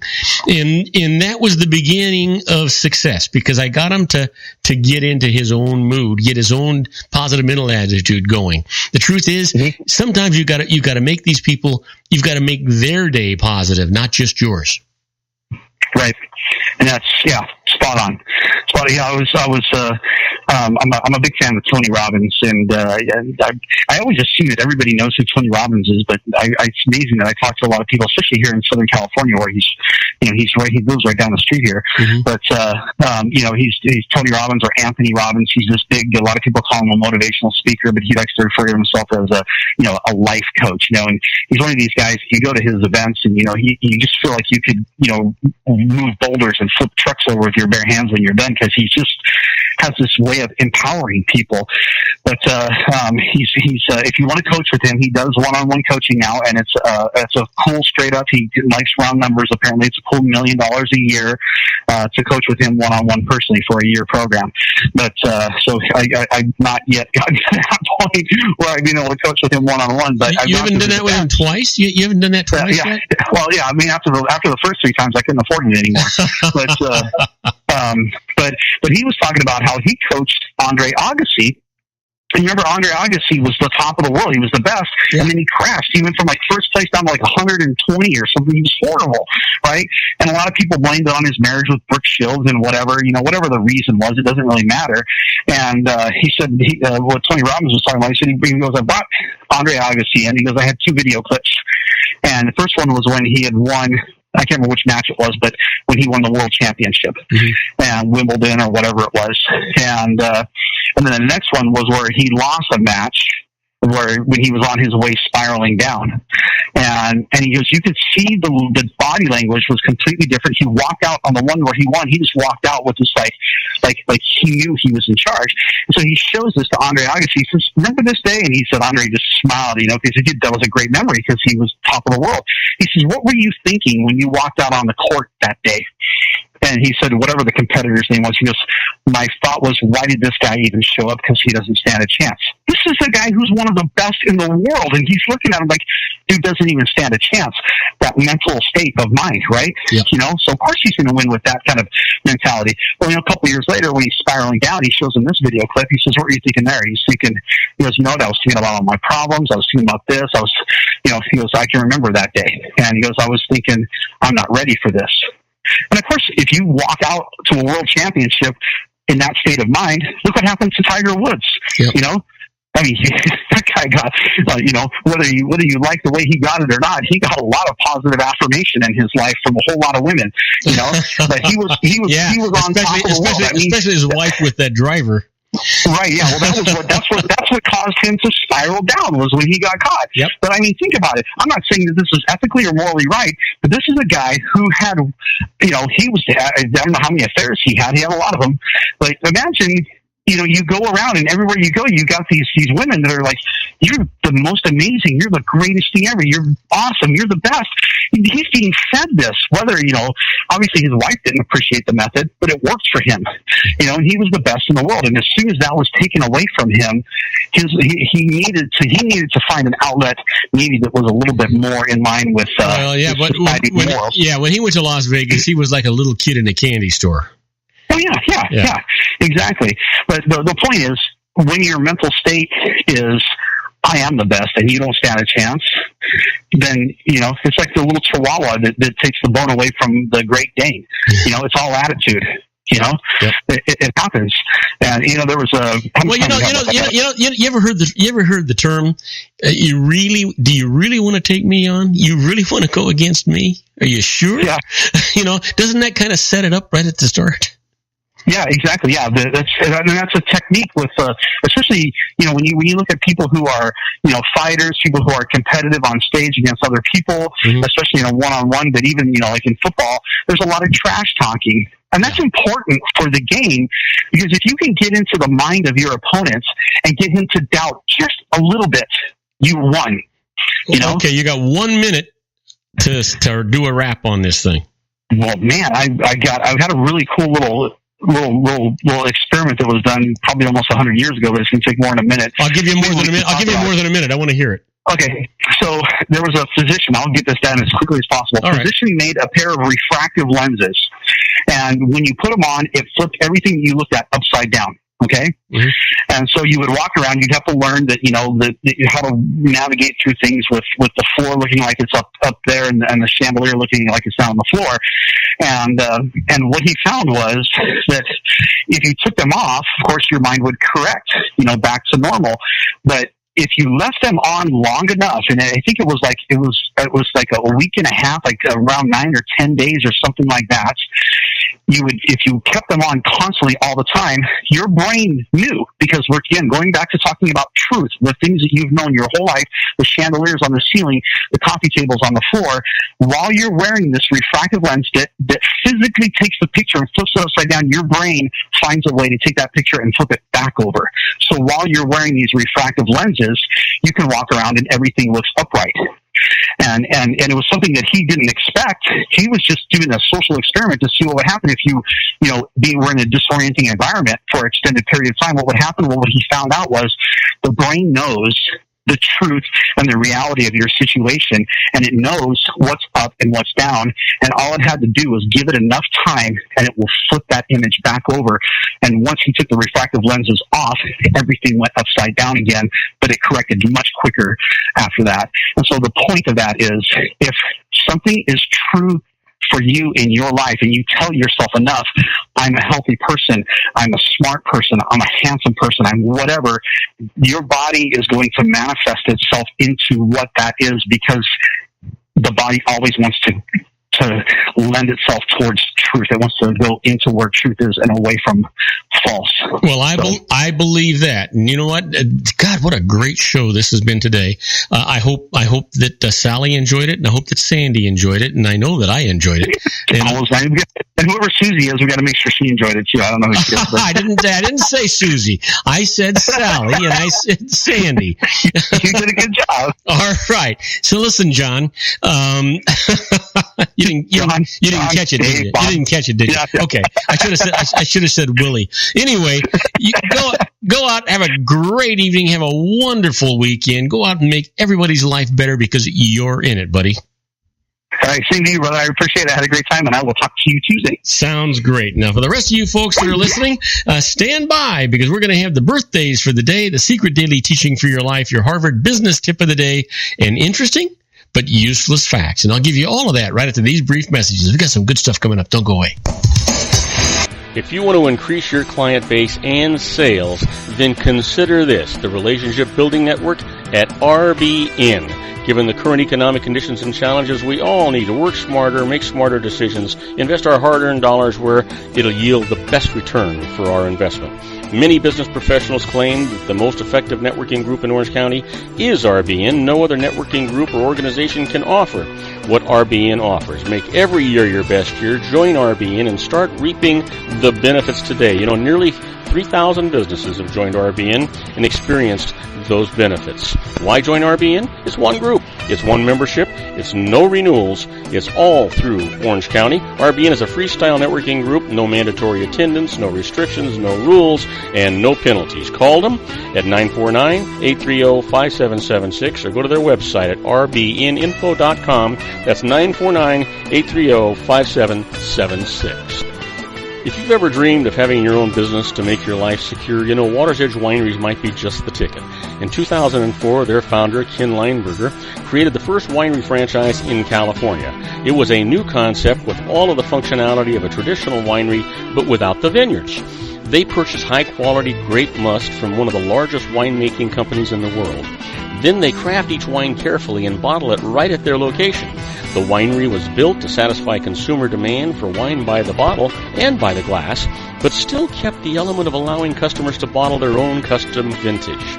Now, they're opening urban wineries across the United States under the brand Water's Edge Wineries. If you've ever dreamed of owning your own winery, it may be in reach right now through Water's Edge Wineries. Just give them a call at 909-468-9463, extension 700. That's Water's Edge Wineries, 909-468-9463. Have you ever found yourself caught between a rock and a hard place? The law offices of Blomberg, Benson, and Garrett might be just the answer for you. The attorneys of Blomberg, Benson, and Garrett have been serving the Inland Empire since 1989. They're dedicated to the aggressive litigation of civil, criminal, and real estate matters.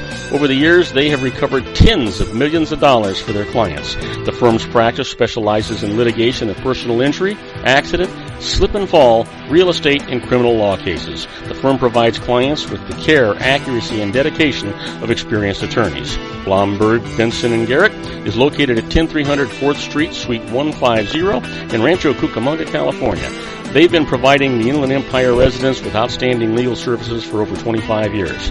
They look forward to providing you with aggressive legal representation. Call them at 909-945-5000, where you can talk to a person, not a machine. That's 909-945-5000, the law offices of Blomberg, Benson, and Garrett. And now let's get back to our show where we talk about politics, money, and you.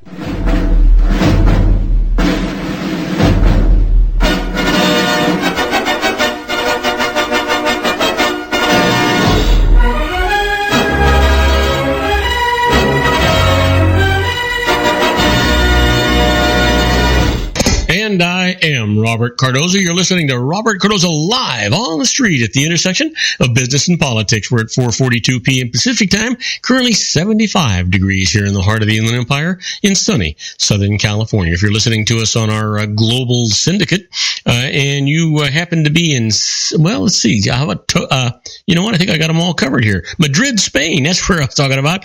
It's 43 degrees and mostly cloudy. And if you're in Vienna, Austria, it's 45 degrees and also mostly mostly cloudy. But you know what? It is time for our Harvard Business Tip of the Day. And so the tip today is what to do if your boss asks you to break the rules. You ever give that any thought? Well, if your boss asks you to do something unethical, immoral, or even illegal, how do you respond? The first step should be to appeal to your boss's self-interest. It's possible that he's unaware of the implications of what he's suggesting. Explore the request, framing it in terms of the potential costs and implications for him to attest those waters. This also signals your discomfort and gives him a way to quietly withdraw his request without losing face. If that doesn't work, it's best just to say no. If that still doesn't work, try speaking to your boss's boss, an ombudsman, or human resources. It can help to gather allies, organizing several people to go to a manager together to express concerns. In a worst-case scenario, you may need to consider taking direct legal action or blowing the whistle outside of your company. Keep it in mind, nobody can take your honesty and integrity away from you. You have to give it up. Just keep that in mind, will you? Well, it's time for us to do the secret daily teaching for your life. You know, you've heard me say it, and I said it earlier today with Sean. This is all about a positive mental attitude. You do control whether you're happy, you're sad, you're rich, you're poor, you're successful, or you're a failure. You control how happy people are around you.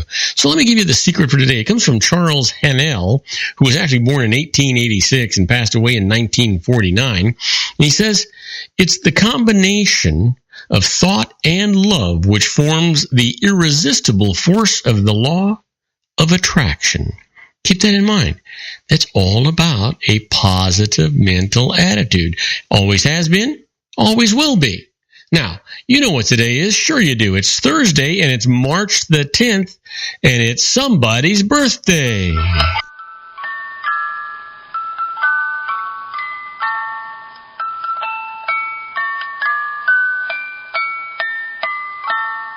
And we've got some good birthdays for today. The first one is a fellow that was born in 1940. He's an actor and martial artist. He's a devout Christian, and politically conservative. Happy birthday, Chuck Norris. And here's somebody born in 1983, country singer and songwriter. And she rose to fame as the winner of the 4th season of American Idol. You know who it is? Sure. Happy birthday, Carrie Underwood.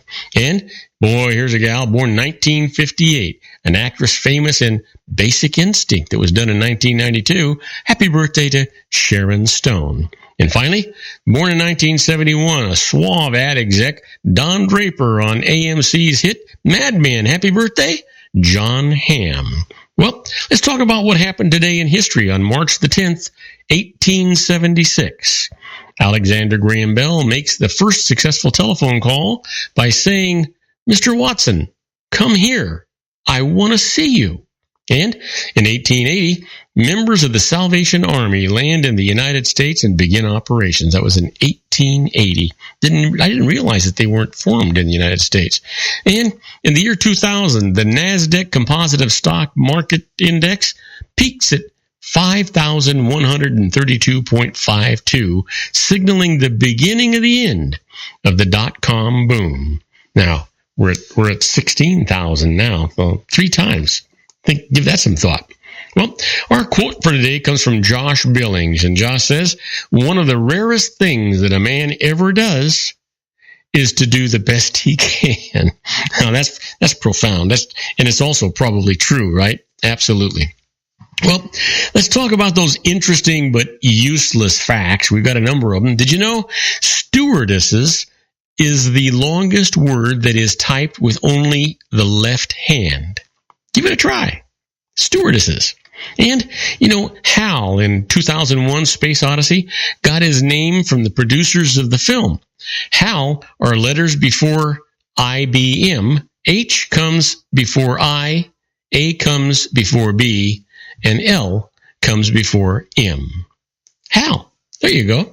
And, you know, in the late 1960s, Mountain Dew bottles featured a hillbilly on them. And these are now collector items worth $5 to $10 a piece. Yeah. For what was, what was probably at that time a 25-cent soda. Give it a shot. Did you know that when Caius Caesar was a boy, Roman soldiers affectionately nicknamed him Little Boots for the boy-sized military footwear that he sported? They actually had a lullaby about that, and they called it Little Boots. And but I won't get into that now, and I'm certainly not going to sing you the lullaby. So give that some thought. Let me give you this. A gator in the road is a huge piece of tire from a blowout on a truck. Called a gator because the fly up when a truck runs over and take out your air lines, causing you to lose air and forcing your spring brakes to come on, which causes a rather abrupt stop. That's what that was. Sounded kind of weird, but yeah, what the heck. Did you know that the largest web-footed bird is an albatross? Give that one some thought. And did you know that the safest car color is white? It also keeps you cooler in the summer, by the way. I wonder how they come up with that. It's got to be scientific. How about this? The Marine Corps were originally a branch of the British Army in the American colonies. The Corps was organized in 1740 in New York and was incorporated into the United States military after the Revolution. There's something I bet you didn't know. Oh, you probably knew that too. Did you know that dartboards are made out of horse hair? I guess. Now that I think most of them are made out of cork. Who knows? Did you know that the moon weighs 81 billion tons? Did you care about that? Well, if it falls to Earth, you'll care. That's something. How about this? A robin has almost 3,000 feathers. You ever think about the guys that actually have to do the research and look these things up? They got to get a life, man. They got to get a life. Let me leave you with this one. In Texas, it's illegal to put graffiti on someone else's cow. Yeah, you heard me right. You got that right. Now, do not go away, because when we come back, I'm going to do the emails for the day. We got some great ones. The first one comes from Keegan Greco from Warwick, Rhode Island. He's asking about head of household. And I'm going to answer all of his questions about that right after these brief messages. Do not go away, because we're coming down to the line here. Isn't it time to shine the spotlight on your expertise? The Interview, starring you. Here's your chance to capture 5 minutes of fame with The Interview. This isn't just any interview. This is your opportunity to showcase your expertise and position yourself as a trusted expert in a one-on-one video interview hosted by Robert Cardoza, host of the nationally syndicated show Robert Cardoza Live and powered by AHA Studios. What is it? A professionally recorded video for your use. Robert Cardoza interviews you on the set where he records his show. Professional interview showcases your expertise and value, shot in a state-of-the-art studio. And what's in it for you? Gain credibility as an expert, earn the trust of your target market, educate in a way that intrigues your audience, gain a powerful marketing tool that offers dozens of uses, website, video sharing sites, social media, email, DVDs, direct mail, lobby video, resumes, profile building, all that kind of stuff. Association with the nationally syndicated celebrity. That's right.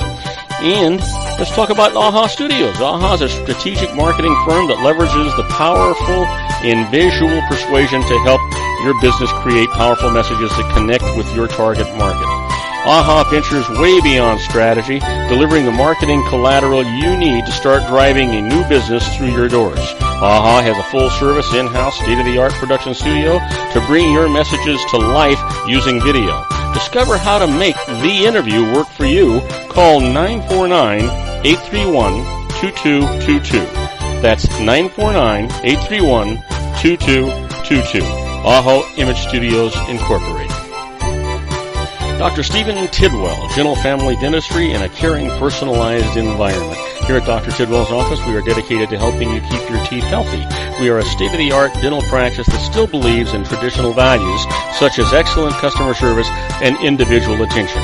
We have a special welcoming offer for you for just $39. A complete exam, personal consultation, professional cleaning, and all necessary x-rays. That's a $266 value for $39. Dr. Tidwell has 2 convenient locations and experienced staff to provide you with professional care and personal attention that you deserve. Call today. Don't delay a great smile another day. Call 909-944-7308. That's 909-944-7308 for Rancho Cucamonga or San Bernardino. Joel Saltzman is Dr. Wireless. He has turned his considerable expertise into consumer credit risk and wireless security into a highly specialized independent web-based consulting enterprise targeting consumer credit risk analysis and wireless transactional security and monitoring.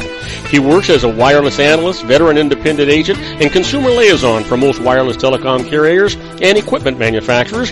For more than 20 years, corporate and private clients and media audiences have counted on his unvarnished advice while weighing the technology, performance, and cost differences between Sprint, Nextel, AT&T, Verizon, and T-Mobile. Joel specializes in setting up mobile wireless hotspots to be used for disaster preparedness, business continuity, and mobile wireless merchant processing solutions. Call Dr. Wireless at 310-400-4900 or go to his webpage at drwireless.com. Again, call 310-400-4900 or his webpage at drwireless.com. You'll be glad you did. And now, back to our show. And I am Robert Cardoza. You're listening to Robert Cardoza Live on the street at the intersection of business and politics. Got a little tongue-tied. Don't know what that was all about. But you know what? We're coming down to the wire. Time for us to do our emails. And I want to just remind you that this is an entertainment part of the show. We do our best to answer your questions as thoroughly as possible. But sometimes the information you give us is just a little bit sketchy. So we always encourage you to go to a licensed professional. They're generally going to save you more money than what they're going to cost you. And one of the conditions of their licensing is that they have what's known as errors and omissions insurance. Same thing as malpractice insurance, by the way, which means that if they make a mistake, they pay the piper, not you. That's a good thing. Gives you peace of mind. Lets you sleep at night. Don't worry about registered letters or phone calls or somebody tapping you on the shoulder. It's all taken care of. Well, my first email comes from Keegan Greco from Warwick, Rhode Island, asking about head of household and says, my wife moved out last year, leaving me with the children, but we haven't divorced. She refuses to file a joint return with me. Since I provided a home to our children, can I file my return as head of household to lower my tax rates? Then I would be filing as married, filing separately. Would I do better? Well, here's the thing, Keegan. If your wife left your home during the first half of the year, then the answer to your question is yes. Now, according to the IRS, you also qualify for head of household status if you, though married, filed a separate return. Your spouse was not a member of your household during the last 6 months of the tax year, and you provided for a qualifying child more than half the cost of maintaining as your home a household that was the main home for more than one half of your tax year. Now go to IRS publication 501. That's exemptions, standard deductions, and filing information for more detailed information. Hopefully that'll help you. Well, next email comes from Samuel Griffin from Cary, North Carolina, asking about Roth IRA pros and cons. So let's deal with that. Here it says our mother lives on Social Security and money from an IRA and is in a low tax bracket. We children disagree about whether she should convert her IRA to a Roth IRA. What do you think? Well, Sam, I really have too few facts about your family situation to know for sure, but in general, if your mother expects to consume her IRA, she may be best leaving it the way that it is, since she pays very little tax on it anyhow. Now, on a conversion to a Roth IRA, her current IRA balance will be taxable and may pile up into a higher tax bracket than she would otherwise ever have to pay. But if she plans to leave her IRA funds to her heirs, a conversion might make some sense here. She would pay a modest tax because she is in a lower tax bracket on the conversion, but make the Roth IRA funds tax-free to her heirs who may be in a much higher tax bracket. Now, a Roth IRA's lack of minimum annual distributions, we talked about that the other day, during her lifetime, might also allow her to leave more IRA funds to her heirs. So consult an expert about the details of your situation. You'll be glad that you actually did that. And finally, my last email comes from Tony Aguera from Spartanburg, South Carolina, asking about Social Security benefits and says, is it true that Social Security benefits are taxed only when you take them before age 65? Well, sorry, Tony, but no. But Social Security benefits may be reduced when you take them before your normal retirement age if you have earned income. Now, this may seem like a tax, but it isn't. It's just part of the benefits formula. Now, when you reach normal retirement age, this earned income reduction actually stops. Let me give you an example of that. If you're receiving Social Security benefits and will not reach your normal retirement age until 2017, Social Security is going to be withheld $1 of benefits for every $2 you earn over $13,560. Now, regardless of your age, part of your Social Security benefits may be subject to income tax. Up to 50% of benefits are taxable when adjusted gross income, or AGI, plus 1/2 of Social Security benefits, plus all of tax-free interest exceeds $25,000 on a single return or $32,000 on a joint return. And up to 85% may be taxed when AGI exceeds $34,000 if you're single or $44,000 if you're joint. Now, take note though, normal retirement age varies with your birth. So for more details, visit the Social Security Administration's Social Security online website at www.ssa.gov. You'll really be glad that you did that. Now, on my next show tomorrow, we're going to have John Matthews, and John and I are going to be doing our simulcast on the Conservative Syndicate. We're going to be talking about, politics, and that's for sure. We've got a lot to talk about. And we're also going to have David Garrett here. He'll be here with his Garrett on the Law sequence, and it's always really interesting. He digs deep in there. And other than that, I want to just ask you to please tell all your friends about my show here on the RLC Broadcasting Network. That's our show for today. Beginning today, treat everyone you meet as if they were going to be dead by midnight. Extend them all the care, kindness, and understanding that you can muster. Your life will never be the same again. So many of our dreams at first seem impossible, then they seem improbable, and then when we summon the will, they soon become inevitable. The real secret of happiness is to make others believe that they're the cause of it. Robert Cardoza Live is brought to you by blogtalkradio.com every Monday through Friday from 4 p.m. to 6 p.m. Pacific Time. Now, go out and make it a great day. Your host has been Robert Cardoza, the technical advisor, Matchstick Digital, and your executive producer, also Robert Cardoza.